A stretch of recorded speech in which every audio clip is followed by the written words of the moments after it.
bilasirali kɛba n'ale tɛ anw ni yɔrɔ tɛ aljinɛ ko la wa ciden bɛɛ lajɛlen olu ka ɲɛmɔgɔ de ye anw ka ɲɛmaa ye n'o ye Muhamadu ye sallallahu alaihi wasallam.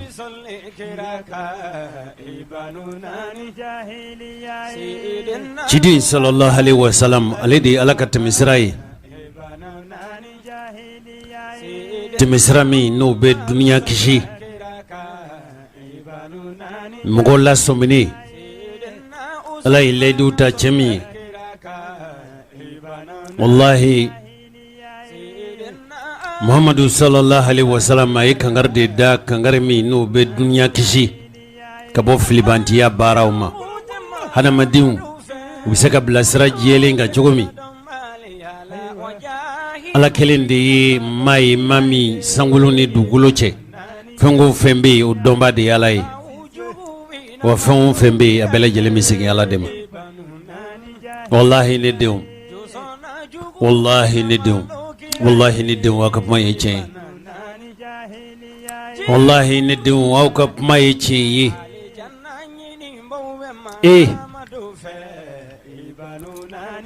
Nin jɛba in ka sɔrɔ hali kiraya ma bange la, mankankaw u y'a misaliya ka fɔ Muhamadu tiɲɛtigi. Mɔgɔw dɔw ɲɛna ka fɔ a silamɛya ye arabuw ka diina de. Allahu akbar. Ka sɔrɔ kabila fɔlɔ min banna ciden yɛrɛ o ye larabuw de ye. Nin ye filibanci kumaba de ye anw farafinw fɛ, anw miirila k'a fɔ ko alisilamɛya ko ye arabuw ka diina ye. Kabako tiɲɛ don. Ciden sallallahu alaihi wasallam a bɔra larabuw de la, kɛrɛnkɛrɛnniyana Kurɛishiw.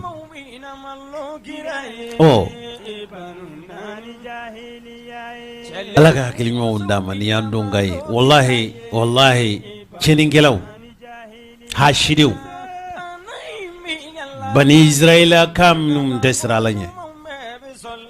Maa o maa bɛ yen ko i bɛ kira juguya sallallahu.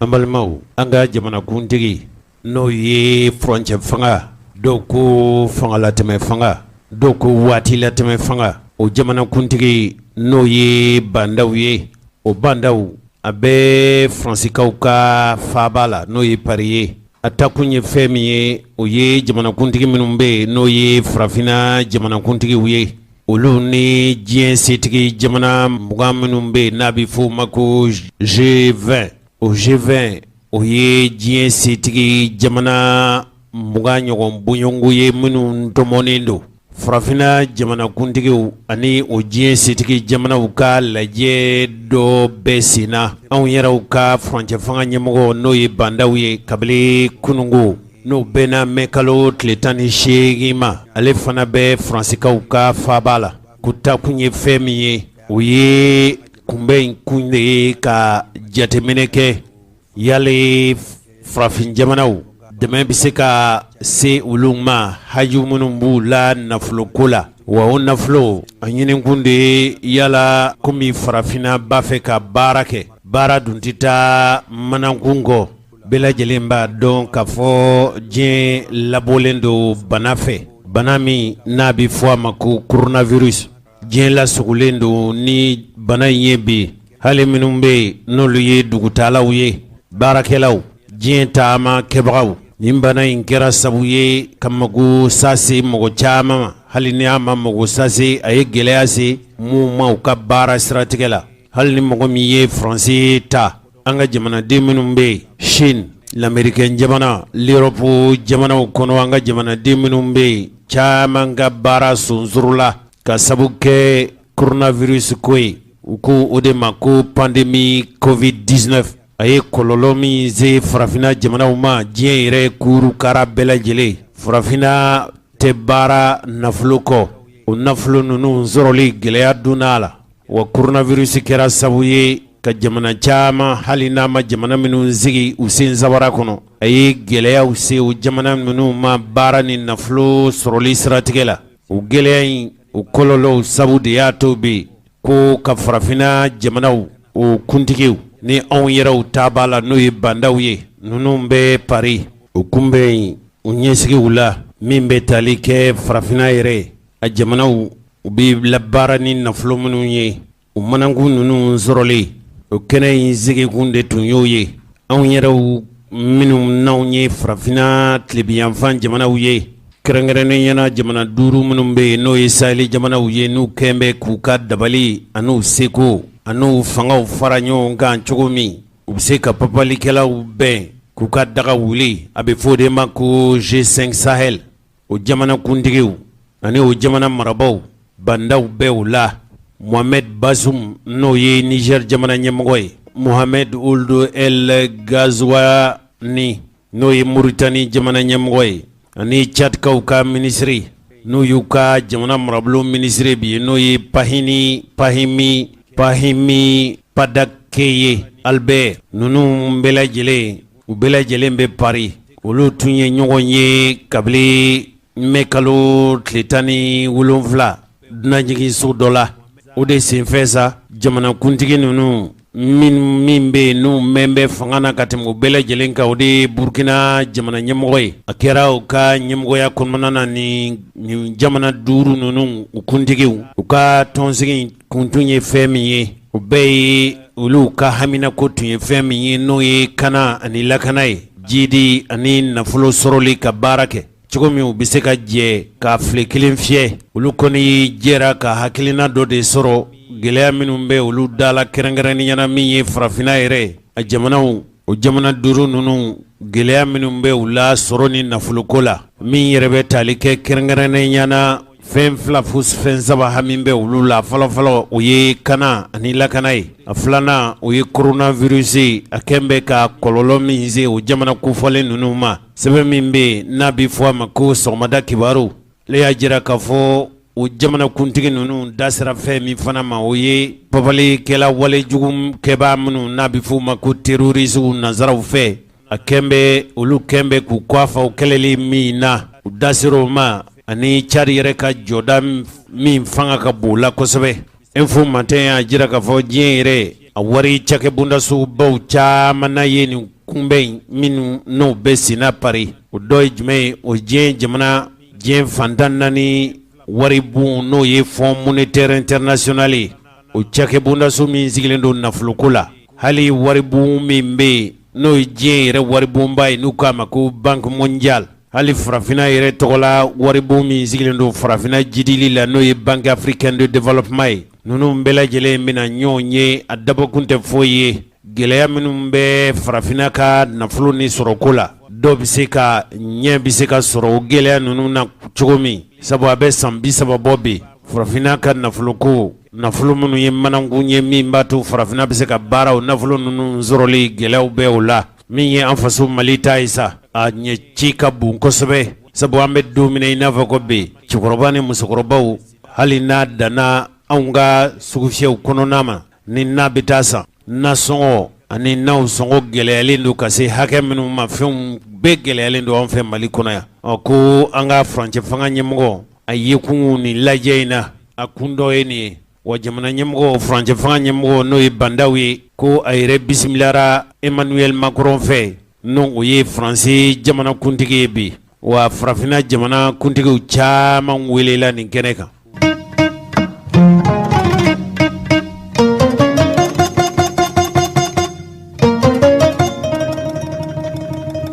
An balimaw Mali ko bɛ dako min na bi cɛkɔrɔba ni musokɔrɔbaw aw yɛrɛw ka kuma dɔ ye jumɛn ye ko biɲɛ kurabɔ tɛ taa woyɔ kɔ baara dɔ tun kɛra Afrikalo tile 30 tɛmɛnen o don o bɛna jumadonya dɔ ma baara in forila o baara in tun sigi kun ye fɛn min ye Mali yɛrɛ a mara sigidaw yɛrɛ mara sigidaw olu labɛnni cogo kura hakili jagabɔ ni ɲɛɲinini minnu tun kɛra o baaraw foreli tun bɛ sen na a nazarakan de ye ko travaux pour la restitution sur la réorganisation administrative et territoriale o tun kɛra anw fɛ Bamakɔ yan wa Mali maradugu bɛɛ lajɛlen na ɲɔnasiw tun kɛra a ma taa dugutigi kɔ a ma taa laada ɲɛmɔgɔw kɔ a ma taa diinɛ ɲɛmɔgɔw kɔ a ma taa forobamɔgɔw kɔ yala Mali yɛrɛ a maradugu k'a daminɛ kabili arrondissement na ka se cercle ma fo ka taa région na ko ko labɛn cogo kura la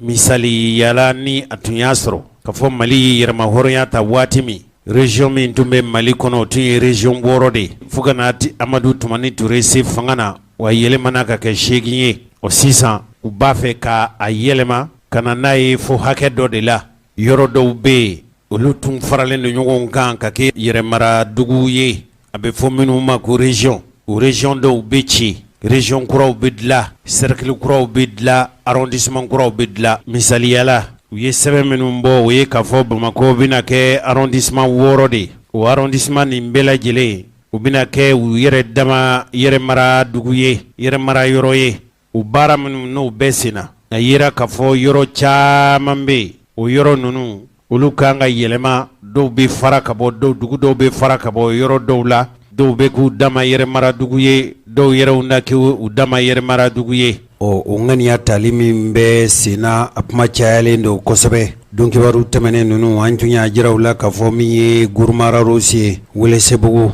Marikala dugu caman bɛ yen olu sigibaw u ko olu ma kɛ région ye wala cercle a ma bɛn olu ma olu yɛrɛ kɔni fɛ ko jamana marabaw u y'a kɛ nindongo ko de ka yɔrɔ dɔw fusabantiya ka sago yɔrɔ dɔw kan min ye Welesebugu ye ale sugandira ka kɛ cercle ye ŋaniya fɔlɔ minnu tun taara san 2018 nka o kɔsa fɛ u nana yɛlɛma don la min ye Ɲakɔrɔ Yasamake ye n'ale ye maire kɔrɔ ye ale y'a jira k'a fɔ jamana marabaw ye filijuguba de kɛ sabu olu kɔni Welesebugu ye dugu min ale ka arrondissement ya ka kɔrɔ ni Selenge ta ye n'a fɔra k'a fɔ Selenge bɛ sugandi k'o kɛ olu ka siri Selenge la k'o tɛ bɛn olu ma jɛn n'a ye fiyewu Marakala fana olu y'a jira k'a fɔ olu bɛ ka siri ɲɔ joro de la olu bɛ ka siri joro la olu fana ma sɔn o ma ntɛnɛnjan tɛmɛnen olu tun ye Marakala pont tigɛ o pont tigɛli a tun kɛra gɛlɛyaba ye fo an ka jamana finitigiw olu bɔra fo Segu ka taa mugu ci olu la o min ye Gurumara Rosi ye olu maaw fana tun diminen don kosɛbɛ sabu olu yɛrɛ kɔni ka fɔcogo la olu ko munna olu fana tɛ se ka kɛ yɛrɛmara dugu ye région u ko tilali min kɛra ko tilali kɔsa in na tilali minnu kɛra ko cercle 30 ɲɔgɔn bɛ yen cercle 10 ɲɔgɔn bɛ yen k'u y'o bɛɛ lajɛlen yɛlɛma k'o kɛ région ye Mali yɛrɛ an bɛ don min na i n'a fɔ ko bi an ka jamana marabaw u b'a fɛ ka région kɛ région 20 de ye jamana dun ye forobasigi min kɛ n'o ye conférence nationale de souveraine ye o tun ye haminako caman ta n'o ye jamanadenw ka haminako ye a kodɔnba dɔw tun taara ka bila ko la baara minnu bɛ kɛ Mali kɔnɔ yanni a ka kɛ ni jamanadenw ka hakilinata ye a tɛ kɛ n'o ye fiyewu o bɛɛ lajɛlen b'a kalama ka fɔ san fana kɛra dama région ye nka ntumiyankaw n'i bɛ taa san yɛrɛ san maradugu la n'o ye région ye i bɛ siraba min minɛ a bɛ fɔ de ma ko route nationale 6 nka tumiya sirafara o tun tigɛra mɛ kalo tile 15 tɛmɛnen k'a daminɛ kabini fajiri selen kɔfɛ fo ka se tileganfɛto mɔ waati ma yenkaw a bɛ commune 12 bɔ olu bɛɛ lajɛlen u bɛ tumiyan fɛ tumiyan bɛ san région de la ninnu yɛrɛ kɔni fɛ k'olu ka yɛrɛ sigi dugu dɔw bɛ yen n'a bɛ f'o ma ko arrondissement ko k'a dɔw yɛlɛma k'u kɛ cercle ye Fangaso Manjakoye ani yɔrɔ dɔw k'olu yɛlɛma k'u kɛ cercle ye radio ɲɛta an baaraɲɔgɔn min bɛ san n'o ye radio bɛta fɔ ye Andi Kulubali mun de fana bɛ aw fɛ yen ni ɲɔgɔnna kɔlɔlɔw ni ɲɔgɔnna ɲɔgɔn faamubaliya yala jamana faamaw tulo b'a la wa jamana ka cɛsigi minnu bɛ yen olu bɔra joona wa mun de tɛmɛna aw fɛ Andi mɛ kalo tile 15 tɛmɛnen Jose sibiri don n'o bɛna mɛ kalo tile 15 ma an ye kibaruya sɔrɔ k'a fɔ fɛn min ye Tumiya maramɔgɔ ye k'u bɛ ka gidɔrɔn tigɛ gidɔrɔn min ni o ye Moti sira kelen ye Tumiya sira fara yɛrɛ yanni ka se ma o ye sira tigɛ ani ni tɛmɛna o kan o ɲɛfɛ tuguni ni bɛ Moti ka na ka sira tigɛ yɔrɔ kɛla yɔrɔ 3 ye sira min bɛ fara ka taa Tumiya yɛrɛ fanfɛla la o y'o fana sira tigɛ an kɔni bolila ka se ka taa sɔrɔ sira ninnu bɛɛ tigɛlen don bolimafɛnw bɛɛ jɔlen bɛ sira fan bɛɛ lajɛlen fɛ maaw kɛmɛ ka yɔrɔ bɛɛ minɛ an sera la an ye kibaruya min sɔrɔ a yira k'a fɔ sira in tigɛla u fɛ kabini sɔgɔmada fɛ 6 heures dugutigi dɔ bɛ yen ni o ye kumakɛla ye dugutigiw tɔgɔ la kumaɲɔgɔnya tɛmɛna ni ɲɔgɔn cɛ o kumaɲɔgɔnya olu filɛ nin ne tɔgɔ ye Baba Kamate parce que n ye fanga dugutigi de même bien Tomia mara dugutigiw tɔgɔra y'o ɲɛmaa de o de kosɔn bi anw ye sira tigɛ bi an ka hɛgɛ de nɔfɛ kuma dɔ fɔra hɛgɛ dɔ fɔra ɲɛna Segu district kɔnɔ yen ani kɛwale min kɛra o don na Segu ye kelen tɛ u taa an wele ka taa gouverneur jira na ka découpage bɛɛ kɛ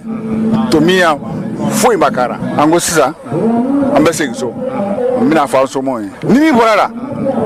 o b'a ye min bɔra o de ye nin an bɛna sira tigɛ mais sira min tigɛra bi an b'a dɔn u m'u kun kɔrɔ da kɔrɔ mais k'a fɔ ko nin y'a bannen nin t'a bannen dɛ nin y'a daminɛtɔ de ye anw ye baw de ye u b'a fɛ k'an néglige de k'a fɔ k'an ye baw ye n'o tɛ u ye sɛriki di dɔw ma k'a sɔrɔ u tɛ tɛmɛ dugu wɔɔrɔ kan an bɛɛ ye maliyɛn ye koyi an ma fisa ɲɔgɔn ye an tun b'a ɲini fanga fɛ u ka sabali kungo min b'an dara u kana fɛn fara o kan ka n'i ye essence bɔn tasuma kan a bɛ mɛnɛ ka taa dɛ u ka sabali u k'o jija ka ji bɔn a kan an b'a ɲini u fɛ an ka hɛgɛ u ka segin an ma an ka laɲini fɛn o fɛn ye les 3 cercles de Tomia an b'o de nɔfɛ Tomia o ye kɔrɔman ye Mandiakoui ka fara Fangaso kan o de fɔra o de tun fɔra a mɛnna koyi an t'a dɔn fɛn o fɛn bɔra la komi faamako de don voilà. Wala dugutigi ni Segu tɔnsigi jateminɛ la bɛ pɔlɛn kun ye a kuma fɔ donc u ma o kumakan ninnu ta bala wa u ma ta bara pɔlɛn y'a fɔ u ma ta bara an caman y'a fɔ yen u ma ta bara u mɔgɔ foyi tara dugutigi an ɲɛ b'a la bi jama kɔni cayalen don mɔgɔ wɛrɛw de n'a fara Tomia k'aw kan ou bien Tomia mara bɛɛ de jama ye nin ye min bɔra ka na k'aw dusumangoya yira siratigɛ in na bi Tomia cercle bɛɛ de don commune 12 in bɛɛ bi yan Tomia commune 12 bɛɛ bi yan bɛɛ nana i ka fɛɛrɛ de la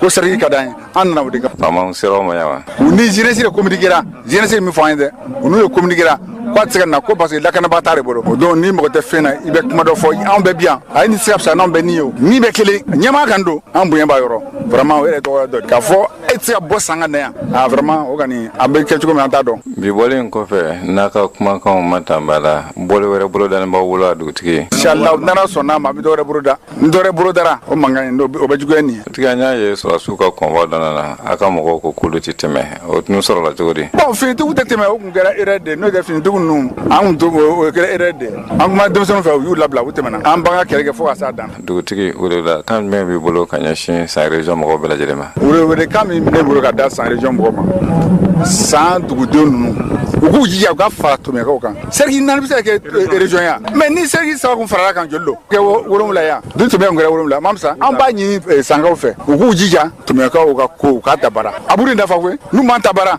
k'a fɔ ko an yɛrɛ de kɛlɛ kan kelen an bɛ se ka jɛ région na k'a sɔrɔ ko bɛ bɔ a la dɛ voilà an ni dugutigi ka kumakanw tɛmɛlen kɔfɛ sous-préfet min bɛ Tomia ale kɔni sera kɛnɛ kɔnɔna na kuma min sɔrɔla ale fɛ o filɛ nin ne ye Seydou Traoré n bɛ kuma Tomia préfet tɔgɔ la n bɛ kuma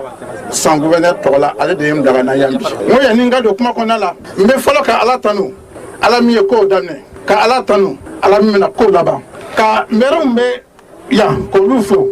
organisateur minnu bɛ yan k'olu bɛɛ lajɛlen fo k'a fɔ o ɲɛna o kumakan sera o kumakan faamuyala laɲini ye mun ye a mɛnna laɲini ye mun ye a faamuyala k'a fɔ adamaden ni e bɛ diɲɛ kɔnɔ laɲini dɔw de bɛ yen o bɛ kɛla fɔ o ka sabati laɲini nin yɛlɛ ka sabati ɲini cogo dama de b'a la nin y'a ɲini cogo dɔ ye n ko mɔgɔ o mɔgɔ e bɛ le boiton e bɛ bɔbɔw dɔn bon globalement quoi le boiton bɛɛ lajɛlen b'a la mɔgɔ minnu don o faamuyalen don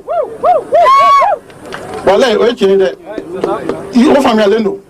ni ye o ye k'a wuli tuma o tuma c'est que fɛn dɔ de kɛra a man kan ka kɛ n ko faamuyala aw faamuyala kumakan lasela kumakan faamuyala k'aw fo k'aw waleɲuman dɔn ka taa k'a fɔ gouverneur tun kan k'a ye kɛnɛ kan bi san gouverneur mais gɛlɛya dɔw donna senkɔrɔ a ma se ka na donc a ye cikɛla donna ka na a ka fɔ a ye k'aw k'aw fo k'aw waleɲuman dɔn n ka kuma kuncɛli la n y'a fɔ n ko mɔgɔ n'i cira ka ban n'i ka cikan mɛnna n'a faamuyala e fana kan ka ko faamuya k'a fɔ tiɲɛ yɛrɛ la n ka laɲini sabatila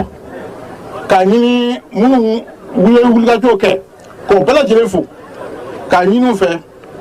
u ka sira labila pour que an balima cɛw n'an balimamuso min b'an cɛla o bɛ se ka taa u ka ciw la cogo min na k'a fɔ o ɲɛna fana gouverneur ko ni Ala sɔnna tile 2 in na a bɛ na Tomia cercle kɔnɔ ka na kuma ɲɔgɔnya aw ni ɲɔgɔn cɛ pour que laɲini min bɛ a ka fɔ a ɲɛna kɛrɛnkɛrɛn la yɔrɔ min b'a faamuya o ka fɔ a ɲɛna kɛrɛnkɛrɛn la ani mun fana bɛ an ka sigi ka sigi k'a fɔ ka ban ni ala sɔnna laɲini bɛ sabati donc vraiment n ko n bɛ bɛɛ lajɛlen fo aw nana cogo min na ala ka bɛɛ lajɛlen ɲuman sigi so kelen ala k'an bɛn sababu ma n tɛ bɔ kuma in kɔnɔna la ni ma dugawu dɔ kɛ dugawu saba dugawu fɔlɔ ye o ye kɛnɛya ye ni fɛn fɛn ye kɛnɛya kɛ kɛnɛya de bɛ yen ala ka kɛnɛya d'an bɛɛ lajɛlen ma filanan o ye bɛn ni basigi ye la ilaha illallah muhammadu rasulullah sallallahu alaihi wa sallam je dis que Dieu est un filanan t'a la min bɛ jamana in kɔnɔ bi basigi baliya la ala de b'a dɔn ka ala deli k'a ɲini ala fɛ mais gɛlɛya in tora an ka jamana kɔnɔ cogo min na a ma kɛ ala ɲina ma gɛlɛya in bɛna ban cogo min na fana ala de b'a fɛɛrɛ dɔn ala k'an bila a fɛlɛ a siraw kan mun kɛra tomiya kalo tile 13 je crois que tomiyakaw mun bɛ yan bɛɛ b'a dɔn an bɛ ala deli a ɲɔgɔn wɛrɛ ala k'an kiya ɲɔgɔn wɛrɛ ma bɛn ni basigi ala ka na an ka duw kɔnɔ an ka dugu kɔnɔ an ka jamana kɔnɔ a sabanan ye jumɛn samiya bɛ ka sɛnsɛn ka na an ka ala deli ju ɲuman ala ka na sɛnɛkɛfɛnw ala k'o ɲɛ an kɛnɛ k'o dun vraiment je vous remercie merci. Sous-préfet ka kuma kuncɛlen kɔfɛ ka kɛɲɛ ni midi wagati ye u ye sira dayɛlɛ josiɲɛ min sɔrɔ tomiya sira tigɛ la o de kun ye nin ye. Andi Kulubali i ni ce cɛkɔrɔba ni musokɔrɔbaw a ye nin lamɛn maliko tɔ kɛra daga wulila sɔgɔlama ye komi aw yɛrɛ ko ten mali u bɛna maradugu de cɛya n'o ye région ye n'a bɛ seginna dɔw ko a bɛna taa fo 20 hakɛ la o yɔrɔ dɔw bɛ yen olu tun t'u dama région ye olu kan ka kɛ région ye i n'a fɔ a ye sankaw t'a lamɛn cogo min nka dugu o dugu bɛ yen bi i b'a sɔrɔ hakilina dɔw bɛ yen o dugu sigibaw la yala jamana marabaw u ye nin baara min kɛ a ma kɛ ni dugu sigibaw ka hakilina ye wa sabu marayɔrɔ o marayɔrɔ bɛ yen tɔnsigiw tun kɛra ka kuntilennaw ni hakilinaw jira yala o hakilina ninnu waliyabaliya de nana ni nin bɛɛ ye wa a mana kɛ cogo o cogo Suwala Sokolo o maire b'an bolo kɔrɔ yan ale fana fɛ baara min kɛra wala baara min bɛ sen na a ma kɛ kɛcogo ɲuman na a kɔni ma taa olu jimi sira fɛ an ka Sokolo maire an k'ale fana lamɛn bani Basila bisimila. Ne ye Dramane Sembara ye ne ye Sokolo maire ye Sokolo Suwala a bɛɛ ye kelen ale ye ɲɔnɔ arrondissement dɔ ye Segu mara la kɛwale minnu bɛ jamana kɔnɔ sisan ni a kuma wulilen don n'o ye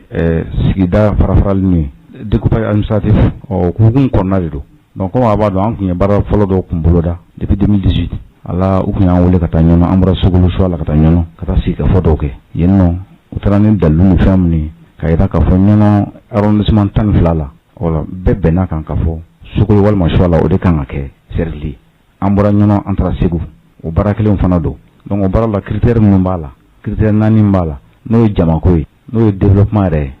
sɛnɛkɛfɛn bɛ bɔ anw fɛ yen n'o ye an ka sigida yɛrɛ togo ye n'o ye an ka sigida kɔrɔ don o critère fɛn fɛn nana n'an notera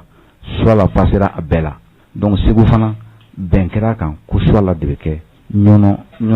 arrondissement ɲɔnɔ commune 12 la ko Suwala de bɛ kɛ cercle ye an y'o gafew boloda k'olu sɛbɛn k'u bila ka na Bamakɔ yan 2018 a kun fɔra an ye ko u bɛna concertation nationale ko bɛna kɛ yan n'o kɛra k'an bɛ wele ka na pour finaliser le dossier an y'an to la an y'a mɛn ko dɔgɔkun tɛmɛnen k'u taara baara dɔ kɛ Segu restitution kɛ Segu ko restitution kɔnɔna na ko Suwala bɔra a la bɛn kɛra mun kan k'o yɛlɛmana donc an y'a essayé ka ɲininka ka bɛn kɛra a yɛlɛmana kun min na an ma kun sɔrɔ a réunion kɛra an ma wele a réunion kɛyɔrɔ la kuma ma sara an na an ma kun sɔrɔ donc on s'est dit qu'on va chercher à comprendre an b'a ɲini ka faamu o ɲini ka faamu de y'an bila nin fɛn ninnu na donc an b'a fɛ vraiment diɲɛ ka bɔ a kalama k'a fɔ pratique min bɛ ka kɛ c'est pas des pratiques ɲumanw tɛ balikuw mana wele ka taa sigi fɛn mun kan ka bɛn fɛn mun na n'a fɔra ko mɔgɔ dama dama ka wuli ka t'o yɛlɛma minnu y'a kɛ fɛn tɛ fɔ an ye vraiment ne hakili an kan ka bɔ o waati kɔnɔ sisan.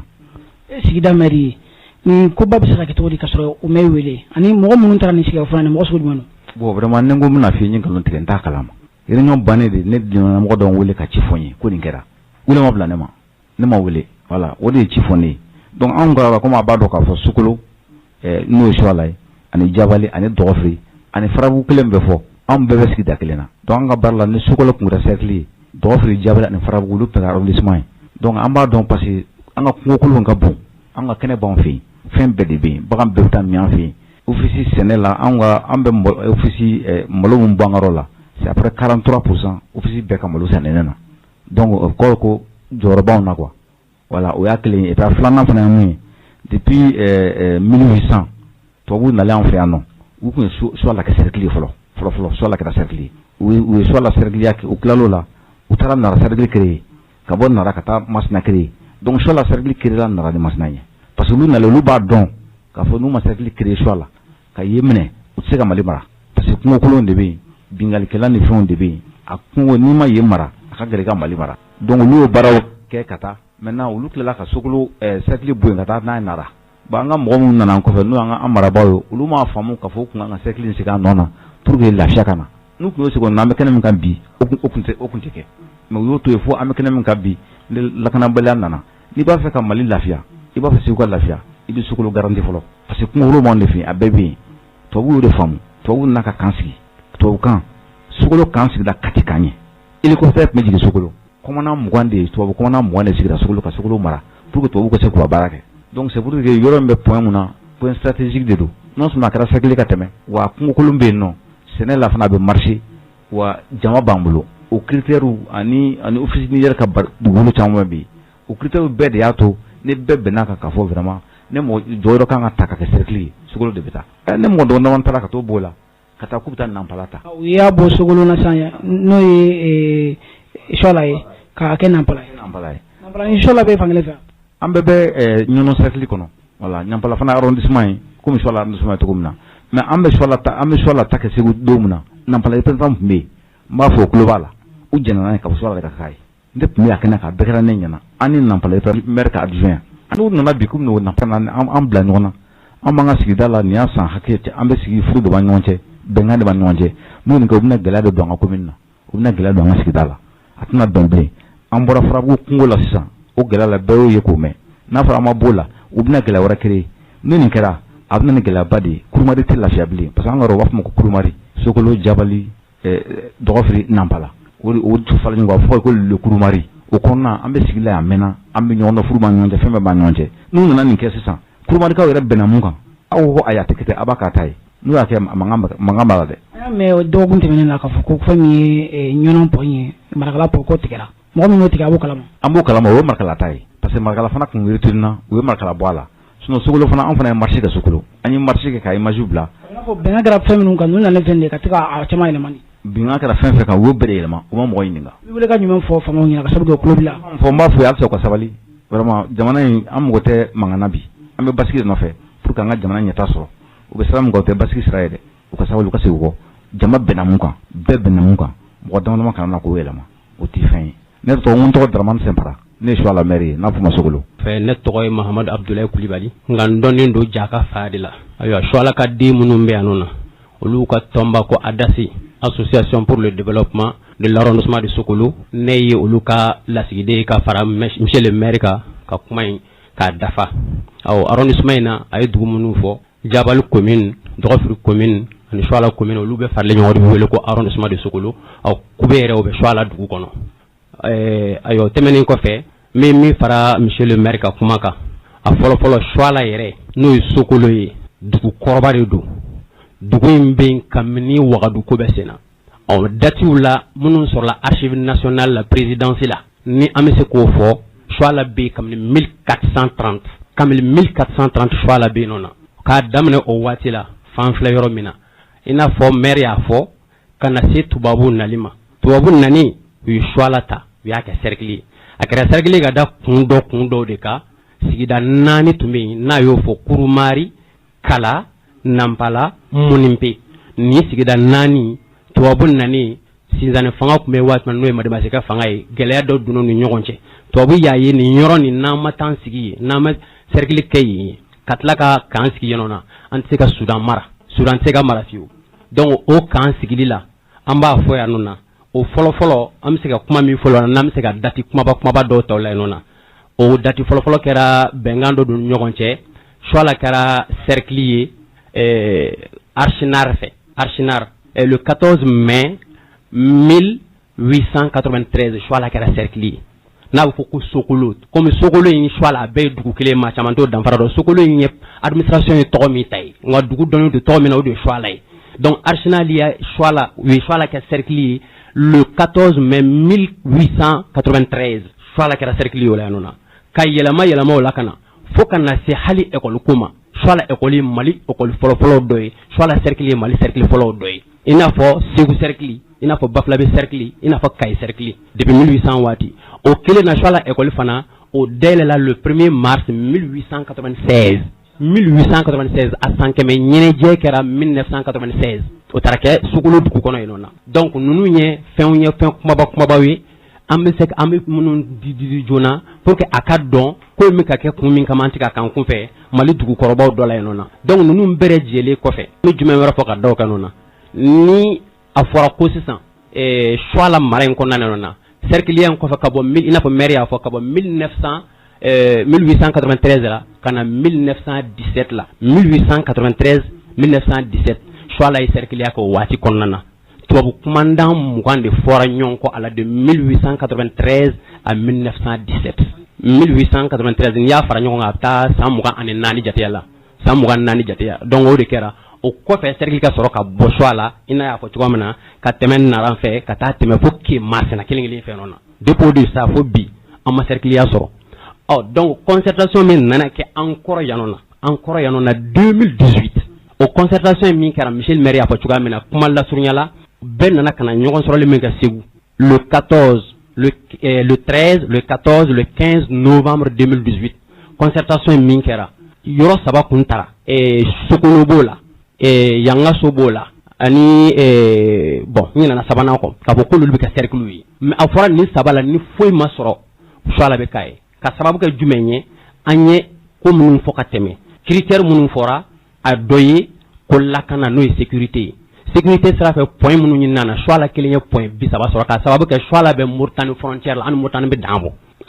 dan bɔ lakana sira fɛ choix la ye point 30 sɔrɔ lakana na pour que ka dalu di ma a la 2012 Jabali minɛni min kɛ n'a sɔrɔla kan kun bɛ choix la Jabali kun tɛ minɛ ka sababu kɛ choix la de y'u tɛmɛ sira ye a laban an kɔrɔ na bɛɛ bɛ ka Farabugu min tɔgɔ bɛ bi ni kanba kun bɛ choix la Farabugu kun tɛ minɛ donc ninnu bɛɛ dalu ye anw bolo o Jabali minɛni na a kɛra sababu dɔ ye kɔna ko in na a y'a to ko caman danna sira la ɲɔna choix la ye tɛmɛ sira de ye ka taa tɛmɛ ni Jabali ka taa tɛmɛ fo yɔrɔ dɔ la fo min bɛ se ka se duguma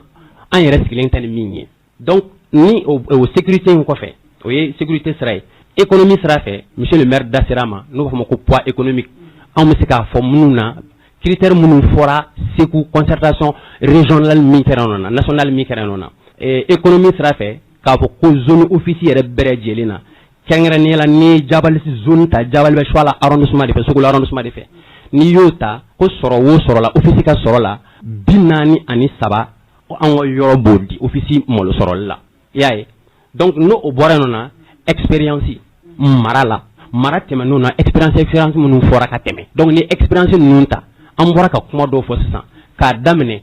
choix la ka cercle la tubabu ye sigi min kɛ nɔ na ka na se choix la l'école créeli ma fo ka na se choix la fanga kun bɛ na waati min na o fana kɛra 1800 waati choix la masakɛ dɔ kun bɛ na ko Daramani Kulibali o Daramani Kulibali ni tubabu ka ɲɛmɔgɔ dɔ tun bɛ na ko Kɛnkandɔn Totin olu ye bɛnkan dɔ signé a bɛ archive la présidence la an ka kuma dilanlen tɛ dɛ tubabu ye fɛn minnu sɛbɛn ka to u kɔ yan nɔ na a maralen bɛ nɔ na donc ninnu fɛn ninnu farala ɲɔgɔn kan n'o ye lakana ye sécurité n'o ye lakana ye ka na se économiquement n'o ye sɔrɔ sira ye ni ka na se expérience ma n'o ye mara kɔrɔlen minnu tɛmɛna olu faralen ɲɔgɔn kan bɛɛ nana ka n'a ye k'a fɔ Segu région kɔnɔ kɛrɛnkɛrɛnnenya ɲɔgɔn cercle la ni dugu bɛ sɔrɔ ni dugu foyi ma sɔrɔ n'a dana dugu kelen ma choix la de kan ka kɛ cercle ye o ɲɔgɔnye in na maa 500 ani kɔ olu de nana o concertation na Segu olu bɛnna fɛn min kan k'o dilan k'o ban fo ka tila k'o bila archive la anw bɛ bali tuma min na alamisa tɛmɛnen